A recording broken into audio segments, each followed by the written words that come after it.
Sean Hannity, he'll sit there and tell you I'm a conservative, right? Because of some of the views that I have. Yeah. And he'll get on there. He's the only guy that you could do an interview with on your show, and he talks more than you. I mean, he's unbelievable. I mean, he doesn't give you a chance to finish a question. He's crazy, right? But I love him. Yeah. But here's the deal. When he says it's the economy, stupid, he's right. When he says national security should be a priority, he's right. When he says our borders should not be open, he's right. He's right. So I pride myself in being a fiscal conservative and a social liberal. Yeah. Live and let live. I don't care what you're doing. LGBTQ community, I support all of their rights.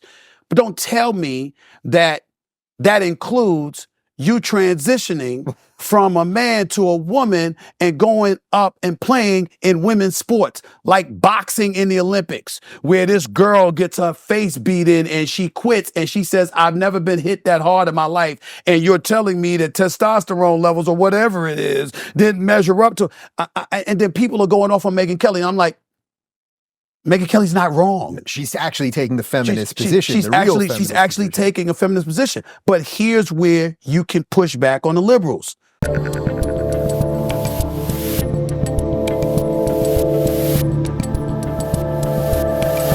So with that in mind, did you, as you've been more outspoken on the political stuff, say in the last 8 months or so, especially pre-election, sure.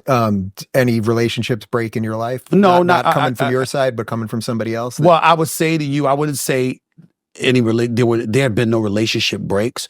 I would tell you that there are contemporaries that have muttered about me behind my back thinking I don't know. And, they called me a Trump supporter, even though I didn't vote for Trump.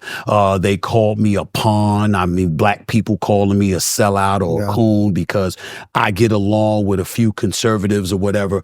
They kept forgetting I've always been a registered independent. There are Republicans that I have voted for in the past, and there are Republicans I will vote for again. Mm-hmm. There are certain policies that I don't like, and I'll speak out about that based on what they are. And there are certain policies that I support. And I'm not going to look at it the way that they want me to look at it. And then you have people in the world of sports. A Steve Kerr, for example, coach of the Golden State Warriors. A Gregg Popovich, a head coach of the San Antonio Spurs. Pop's done a lot of damage, I think. To what? To sports, to basketball. You can make that argument. Yeah. I think I saw Patrick Bet-David making that argument. Yeah. Very valid. And I texted him. I said, very, very valid, because the NBA is a business. And as Michael Jordan once said, Republicans buy sneakers too. And so when you look at it and you see a guy speaking so adamantly, you can speak against Trump. Fine. But you need to understand that you went a bit further than that, and you were speaking against Trump supporters. Yeah, white people. How dare those people support Trump? Well, wait a minute, you're crossing the line, because listen, I sit across from Sean Hannity, right? Sean Hannity, he'll sit there and tell you I'm a conservative, right? Because of some of the views that I have. Yeah. And he'll get on there. He's the only guy that you could do an interview with on your show, and he talks more than you. I mean, he's unbelievable. I mean, he doesn't give you a chance to finish a question. He's crazy, right? But I love him. Yeah. But here's the deal. When he says it's the economy, stupid, he's right. When he says national security should be a priority, he's right. When he says our borders should not be open, he's right. He's right. So I pride myself in being a fiscal conservative and a social liberal. Yeah. Live and let live. I don't care what you're doing. LGBTQ community, I support all of their rights.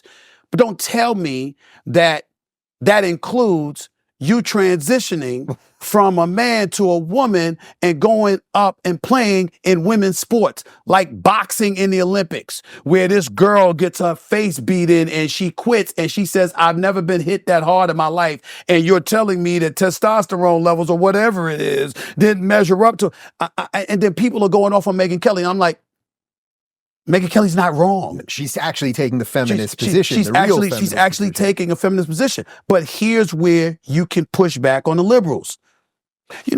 Years ago, y'all got on us. Now, obviously, it might have been issues involving domestic violence and other things where women were drastically affected. It might have been inequities in the workplace in corporate America. It might have been, women's salaries compared to what men would get paid and all of this other stuff.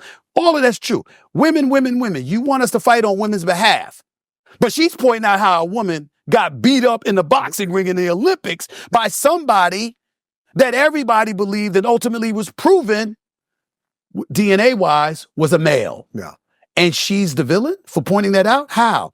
If you want me to go up against a Dave Rubin or Megyn Kelly or somebody, could you come up with a better example? Because I'm not disagreeing with them about that. That makes no sense. Right. And so for me, when I see that and we get to a point where we're not even thinking about the issues, we're thinking party and we're thinking ideology, and we just want to shove aside the facts, I'm not down with that. I'm going to listen to the people that have the facts, and I'm going to say, okay, who's right, who's wrong on a case-by-case basis, and I move forward. So when you hear a Pop or a Steve Kerr or one of these guys, and it doesn't even matter what the issue is, but when you hear one of these guys doing politics, my audience knows, I love basketball as much as you love basketball. I played my entire life. Told you that ball's from a 91 Blazers game right behind me. Right. Like, I have a court here. Like, I play constantly. I love it.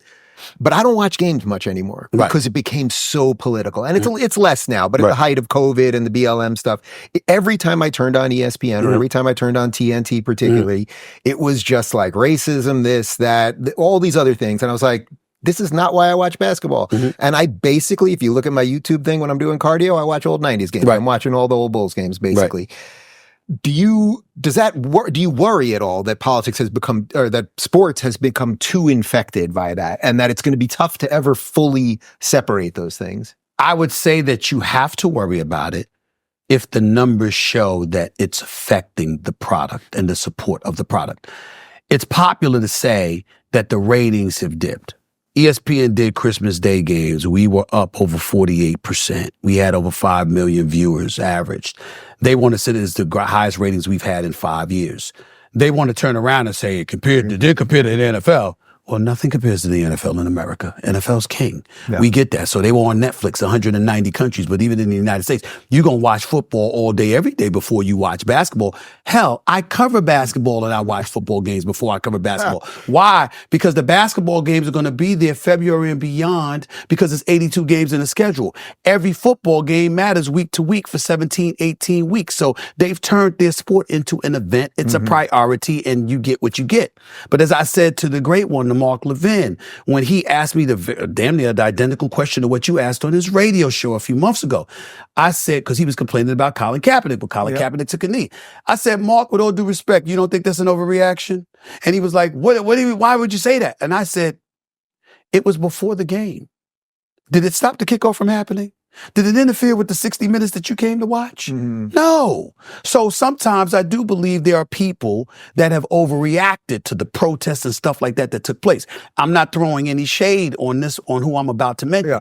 We made so much noise about Colin Kaepernick. Do you know before that, Marshawn Lynch was seen on numerous occasions sitting on a cooler eating a banana while the national anthem was being played? No one said a word. So we're picking and choosing what to do. I called Trump out during that time. Why did I call Trump out? To other people, it was politics. To me, it wasn't. I knew Donald Trump. I got a call from Donald Trump. In 2014, he wanted to buy the Buffalo Bills. The price tag was $1.4 billion. I was later told that he only had about 1.1.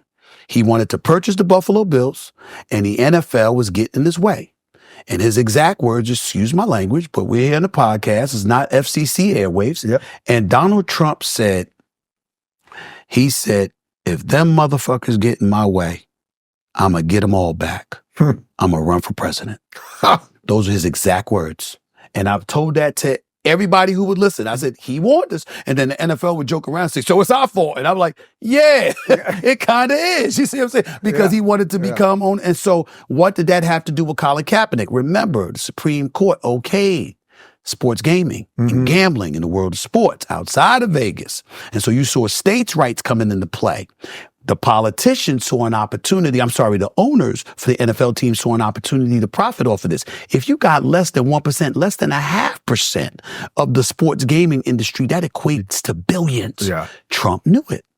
And he made life incredibly uncomfortable for all of them. And at that moment, they're thinking about Colin Kaepernick, and they're like, wait a minute here. You had, at that time, go back to like 2017, 2018, somewhere around there. The owners were giving their profits from the television deal, each of them $246 million plus.